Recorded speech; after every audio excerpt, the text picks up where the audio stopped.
எல்லாருக்கும் வணக்கம். நீங்கள் பார்த்துருக்கிறது Salem mobile current training video. So இன்றைக்கி வீடியோ செஷன் என்ன அப்படின்னு சொல்லி பார்த்தோம் அப்படின்னா, சிசி பின் அதாவது சார்ஜிங் கனெக்டர் எப்படி ரீப்ளேஸ் பண்ணலாம் அப்படிங்கிற அந்த வீடியோ தான் இன்றைக்கி நம்ம வீடியோ செஷனில் பார்க்க போகிறோம். ஸோ வாங்க இன்றைக்கி வீடியோக்குள்ளே போகலாம்.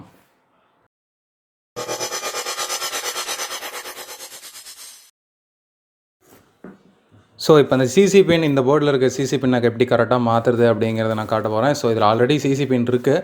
ஸோ நம்ம எக்ஸாம்பிளுக்கு ப்ராக்டிக்கலாக காமிக்கிறதுக்கோசரம் ஸோ இந்த ஒரு டெட் போர்டு நான் எடுத்து வந்து உங்களுக்கு நான் மாற்றி காமிக்கலான்னு இருக்கேன். ஸோ இதை வந்து பின்னாடி பார்த்தோம் அப்படின்னா இதுக்கான டெஸ்ட் பாயிண்ட்ஸ் அப்படிங்கிற அந்த ஒரு விஷயத்தை கொடுத்துருப்பாங்க கண்டிப்பாக. ஸோ இதில் வந்து பார்த்தீங்க அப்படின்னா நமக்கு டிஎம் டிபி அப்படின்னு சொல்லிட்டு இருக்குது. ஸோ இந்த இடத்துல 2 பாயிண்ட்டும் முன்னாடி 2 பாயிண்ட்டும் கொடுத்துருக்காங்க. வி சார்ஜிங் அண்ட் கிரவுண்ட் வந்து காமன் தான் எல்லா இடத்துலையுமே. So V charging TM DP அப்படின்னா என்னென்னு கேட்டிங்கன்னா, வி சார்ஜிங்கிறது ப்ளஸோட ட்ராக்கு, கிரவுண்டோட ட்ராக்கு. டிஎம்டிபி அப்படின்னா டேட்டாவோட மைனஸு டேட்டாவோட ப்ளஸ் தான் வந்து டிஎம்டிபி அப்படிங்கிறத மென்ஷன் பண்ணியிருப்பாங்க. நெக்ஸ்ட் பார்க்குறது வந்து பார்த்திங்கன்னா மைக்ரோ சால்டரிங். ஸோ இந்த சால்டர் தான் நான் யூஸ் பண்ணிகிட்ருக்கேன். ஸோ இது வந்து நமக்கு வந்து அக்யூரேட்டாக வந்து சிசி பின்னில் இருக்க அந்த லைன்ஸ்லாம் வந்து கரெக்டாக நம்ம சால்டர் பண்ணுறதுக்கு வந்து இந்த மைக்ரோ சால்டரிங் நமக்கு வந்து கரெக்டாக இருக்கும். ஸோ இதை தாண்டி நம்ம என்னென்ன பார்க்குறோம் அப்படின்னு சொல்லி பார்த்தோம்னா, ஸோ இந்த மைக்ரோ சால்டரிங்கோட நீடில் பார்த்திங்கன்னா இப்படி இருக்குது. ஸோ இன்னொரு இது வந்து மைக்ரோ கிடையாது, சால்ட்ரானு. ஸோ இதை நான் எதுக்கு யூஸ் பண்ணுறேன் அப்படின்னா, ஸோ டீசால்டரிங் விக் வச்சு தேவையில்லாத லெட்ஸ்லாம் வந்து போர்ட்லேருந்து ரிமூவ் பண்ணுறதுக்கு இந்த மாதிரியான ஒரு சால்டரிங் ஸ்டிக்கை வந்து யூஸ் பண்ணுறேன்.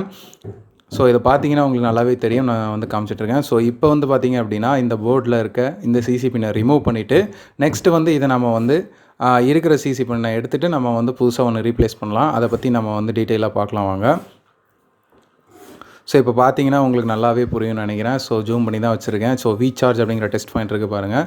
ஸோ நமக்கு இப்போ சிசி பின்னுக்கான பொசிஷன் கரெக்டாக இருக்கான்னு செக் பண்ணிக்கலாம். போர்டு நேராக வச்சுக்கோங்க, ஏன்னா ஹீட் பண்ணும்போது வந்து கரெக்டாக நம்ம வந்து கழட்டி எடுக்கணும். ஸோ இதுக்கு வந்து பார்த்திங்க அப்படின்னா இதை நீங்கள் எப்படி ரிமூவ் பண்ணணும் அப்படின்னா ட்வீசர்ஸ் வச்சு தான் யூஸ் பண்ணணும். ஸோ ட்வீசர்ஸ் வந்து நல்ல குவாலிட்டியிலே வாங்கிக்கோங்க. ஸோ அது வந்து பார்த்திங்கன்னா அக்யூரேட்டாக எடுத்து வைக்கிறது கரெக்டாக இருக்கும். ஸோ அந்த லோக்கல் குவாலிட்டிலாம் வாங்கி வச்சுக்கிட்டிங்க அப்படின்னா ட்வீசரே வளைய ஆரம்பிச்சிடும். ஸோ அந்த மாதிரிலாம் இருக்கும். ஸோ ட்வீசர் வந்து நல்ல ட்வீசராக வந்து யூஸ் பண்ணிக்கோங்க. ஸோ அப்போ தான் வந்து நம்ம வந்து சிசி பின் மாற்றுறதுக்கு கரெக்டாக இருக்கும். ஸோ இப்போ ப்ளோயரை ஆன் பண்ணியாச்சு. ஸோ ப்ளோயரை ஆன் பண்ணி அது ஹீட் ஆக ஆரம்பிச்சிருச்சு. ஸோ இப்போ லைட்டாக அப்படியே காமிக்கலாம். ஸோ ஏர் வந்து பார்த்திங்க அப்படின்னா 5ல் வச்சுக்கோங்க, ஹீட் வந்து ஃபுல்லாக வச்சுக்கோங்க. ஸோ அப்படியே லைட்டாக காமிச்சிங்க அப்படின்னா நீங்கள் பிடிச்சி இழுக்கவே கூடாது. சிசி பின்னில் வந்து பார்த்திங்கன்னா இழுக்கவே கூடாது. இழுத்திங்கன்னா ட்ராக் கிழிஞ்சிரும். அது ரொம்ப ரொம்ப தவறு. நீங்கள் வந்து பார்த்திங்கன்னா மைல்டாக அப்படியே ப்ளோ பண்ணி அழகாக ட்வீசர் வச்சு தூக்குனீங்க அப்படின்னா பாருங்கள் எவ்வளோ அழகாக வந்திருக்கு. ஸோ இதில் வந்து பார்த்திங்க அப்படின்னா 5 ட்ராக் இருக்குது, 5 லைன் இருக்குது. அதை தான் நான் ட்ராக்குன்னு சொல்கிறேன். அதில் வந்து டிஎம் டிபி வி சார்ஜ் கிரவுண்டுன்னு சொல்லிட்டு 5 லைன் இருக்கும். ஸோ இந்த 4 பாயிண்ட்ஸ் இருக்குது பார்த்திங்க, சிசி பின்னை வந்து போர்டோடு இணைக்கிற அந்த 4 பாயிண்ட்ஸ் வந்து அக்யூரேட்டாக நீங்கள் எடுத்திங்கன்னா மட்டும்தான் நெக்ஸ்ட்டு சிசி பின் உங்களால் வைக்க முடியும். ஸோ இந்த சிசி பின்னை நம்ம எடுத்தாச்சு. ஸோ அதை இப்போ நான் காமிக்கிறேன் பாருங்கள். ஸோ ஹீட் அதிகமாக கொடுத்துறாதீங்க, சிசி பின் உரிக்கிறோம். இப்போ பார்த்தீங்கன்னா நான் வீடியோ எடுக்கிறப்போ வந்து நானே அட்ஜஸ்ட் பண்ணிவிட்டு எடுக்கிறதுனால ஹீட் அதிகமாக கொடுத்துறேன் பாருங்கள். அதில் பிளாஸ்டிக்லாம் உருகிருச்சு. ஸோ இந்த மாதிரி இல்லாமல் நீங்கள் கொஞ்சம் நீட்டாக எடுத்து நீட்டாக வைக்க பாருங்கள். ஸோ வந்து ப்ராக்டிஸில் தான் வந்து கண்டிப்பாக எல்லாமே வரும், ப்ராக்டிஸ் இல்லாமலாம் வராது.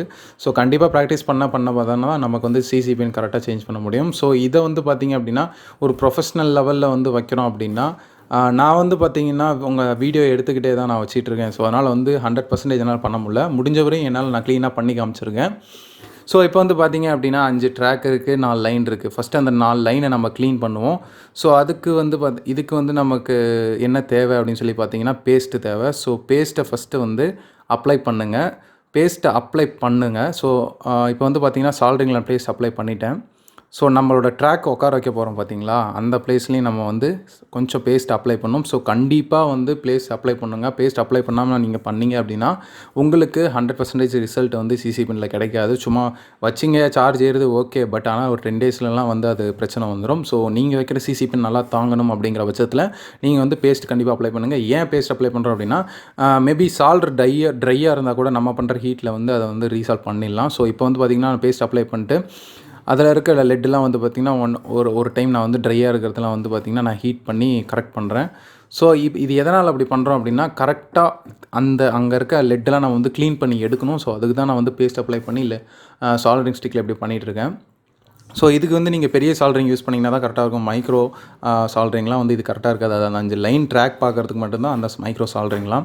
ஸோ இப்போ வந்து பார்த்திங்க அப்படின்னா நம்ம க்ளீன் பண்ணியாச்சு. ஸோ ட்ரை சால்டர் இருந்ததும் நம்ம வந்து ஹீட் பண்ணி ஒரு இது கொண்டு வந்தாச்சு. நெக்ஸ்ட் வந்து பார்த்திங்கன்னா டீசால்டரிங் விக்கு. ஸோ டீசால்டரிங் விக்கு கண்டிப்பாக தேவை.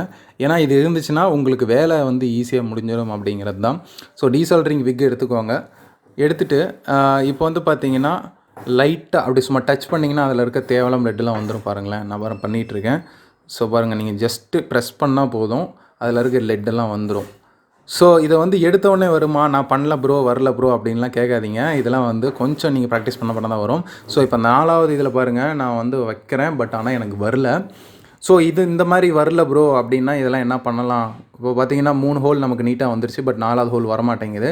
ஸோ இதை நம்ம என்ன பண்ணுறேன் அப்படின்னா, லைட்டாக வந்து இதுக்கு வந்து லெட்டு நான் வந்து கொடுக்குறேன். ஸோ லெட்டு கொடுத்துட்டு அந்த இடத்துல நல்லா மொத்தம் பண்ணிக்கிறேன், அதிகமாக லெட் இருக்க மாதிரி.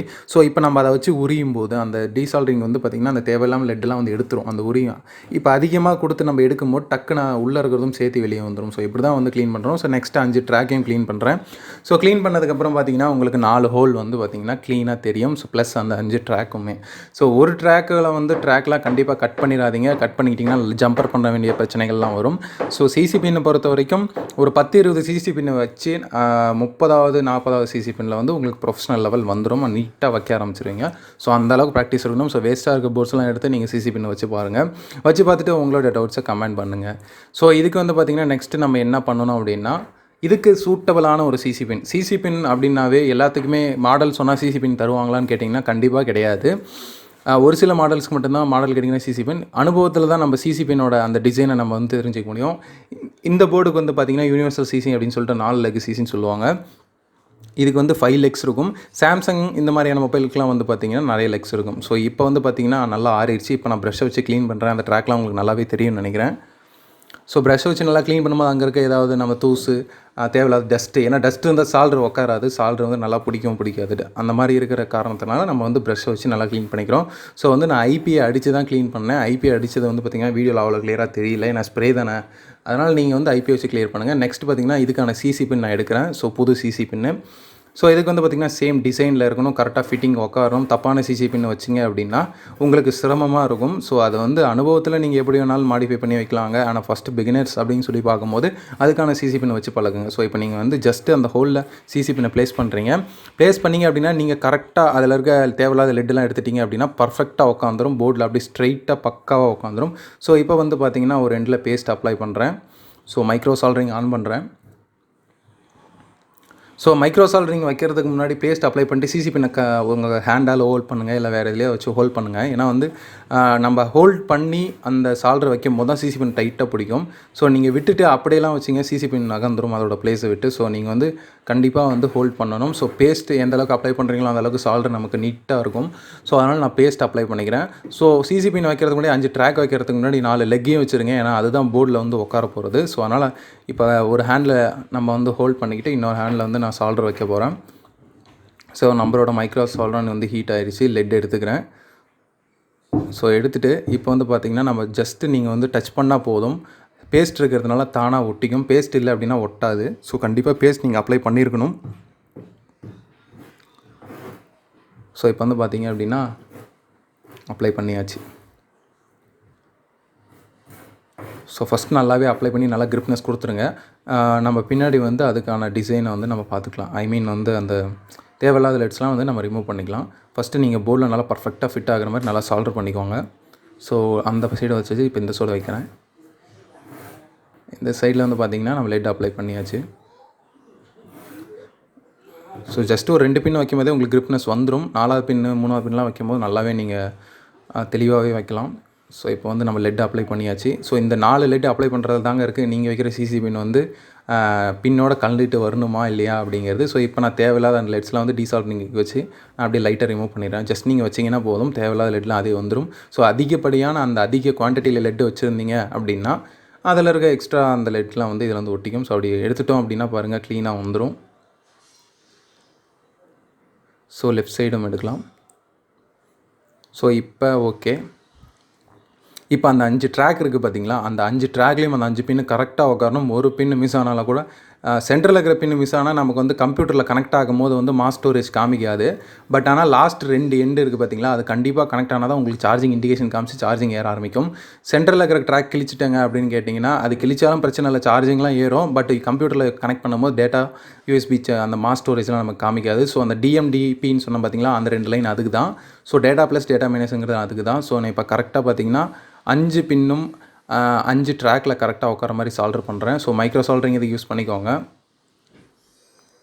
ஸோ பார்த்திங்கன்னா 1 2 3 4 5 ஸோ 5ம் வச்சாச்சு. இப்போ நம்ம இது நல்லா வந்து போர்டோட நம்ம வந்து ப்ளேஸ் பண்ணுறோம் சால்டரில். ஸோ பார்த்திங்க அப்படின்னா நான் வைக்கும்போது பார்த்திங்கன்னா அந்த ஃபஸ்ட்டு 2 பின்ஸும் வந்து ஒட்டிக்கிச்சு. பட் இந்த 3 பின்னை கரெக்டாக வந்துருச்சு. இப்படி வந்துருச்சு ப்ரோ, இதில் டக்குன்னு எப்படி நம்ம எடுக்கிறது அப்படின்னு சொன்னிங்கன்னா, வழக்கம் போல் டீசால்டரிங் தேவை அதை மேலே வந்து ஒட்டிக்கிச்சிங்களா, டீசால்டரிங் வைக்க வச்சு நீங்கள் லைட்டாக ரொம்ப அழுதுனிங்கன்னா உள்ளே எல்லா லெட்டும் வந்துடும். பண்ணிங்கன்னா பாருங்கள் 5 ட்ராக்கும் க்ளீனாக வந்துருச்சு. இப்போ நம்ம அதை வந்து கரெக்டாக அந்த போர்டில் ஒட்டுற மாதிரி நம்ம வந்து சால்டர் பண்ணிக்கலாம். ஸோ சிசி பின்னோட 4 லெக்கு 5 ட்ராக் எல்லாமே பக்காவாக பண்ணுறீங்க அப்படிங்கிற பட்சத்தில் நீங்கள் வைக்கிற சிசி பின் கண்டிப்பாக கம்ப்ளைண்ட்டே வராதுங்க. ஸோ சிசி பின்னை வந்து பார்த்திங்கன்னா சும்மா அப்படியே மேம்போக்காக வச்சுட்டிங்கனாலும் பிரச்சனை வந்துடும். ஸோ இப்போ வந்து நீங்கள் சார்ஜ் கனெக்ட் பண்ணாலும் உங்களுக்கு வந்து தெரியும் வந்து 4.2 வோல்டேஜுக்கு மேலே நமக்கு வரணும் சிசி பின்னில். அவ்வளோதான் ஃப்ரெண்ட்ஸ், சிசி பின் எப்படி மாற்றணுங்கிறத நான் இன்றைக்கி வந்து தெளிவாக காமிச்சிட்டேன். ஸோ நீங்களும் ட்ரை பண்ணுங்கள், கண்டிப்பாக ப்ராக்டிஸ் பண்ணிவிட்டு எனக்கு வந்து கீழே கமெண்ட் செக்ஷனில் கமெண்ட் பண்ணுங்கள். ஸோ நான் மேக்ஸிமம் எல்லா கமெண்ட்ஸுக்கும் ரிப்ளை பண்ணிட்டு தான் இருக்கேன். ஸோ ஒரு சிலர் வந்து சில டவுட்ஸும் கேட்டிருந்தீங்க, அண்ட் கமெண்ட்டில் இன்னொருத்தரும் கேட்டிருந்தீங்க, நான் எல்லாம் பார்த்துட்டு தான் இருக்கேன். ஸோ கண்டிப்பாக அதுக்கு தகுந்த வீடியோலாம் வரும். நெக்ஸ்ட் வீடியோ என்ன போடலாம் அப்படிங்கிறத நீங்களும் சொல்லுங்கள். ஸோ அதுக்கு தகுந்த மாதிரி நம்ம ரெடி பண்ணிக்கலாம். ஸோ இனிமேல் எல்லாமே ப்ராக்டிக்கல் கிளாஸாக தான் இருக்கும், மோரோவர் தியரி இருக்காது. ஸோ உங்களுக்கு தேவையான எல்லா டவுட்ஸும் வந்து நீங்கள் பண்ணுங்கள், நான் கண்டிப்பாக ரிப்ளை பண்ணுறேன். அதுக்குண்டான வீடியோஸும் உங்களுக்கு கண்டிப்பாக அப்லோட் ஆகும். இந்த வீடியோ பிடிச்சிருந்தால் மறக்காமல் லைக் பண்ணுங்கள், கமெண்ட் பண்ணுங்கள், ஷேர் பண்ணுங்கள், முக்கியமாக சப்ஸ்கிரைப் பண்ணுங்கள். ஸோ 1K சப்ஸ்கிரைபர்ஸ் வந்து ரீச் ஆகணும் அப்படிங்கிறது தான். ஏன்னா ரீச் ஆனதுக்கப்புறம் நமக்கு லைவ் நிறையா வரும் இல்லையா, ஸோ அதில் வந்து இன்னும் நிறைய விஷயம் நம்ம கற்றுக்கலாம். ஸோ மறக்காமல் சப்ஸ்கிரைப் பண்ணுங்கள், கூட இருக்க பெல் ஐக்கானை கிளிக் பண்ணுங்கள். தேங்க்யூ.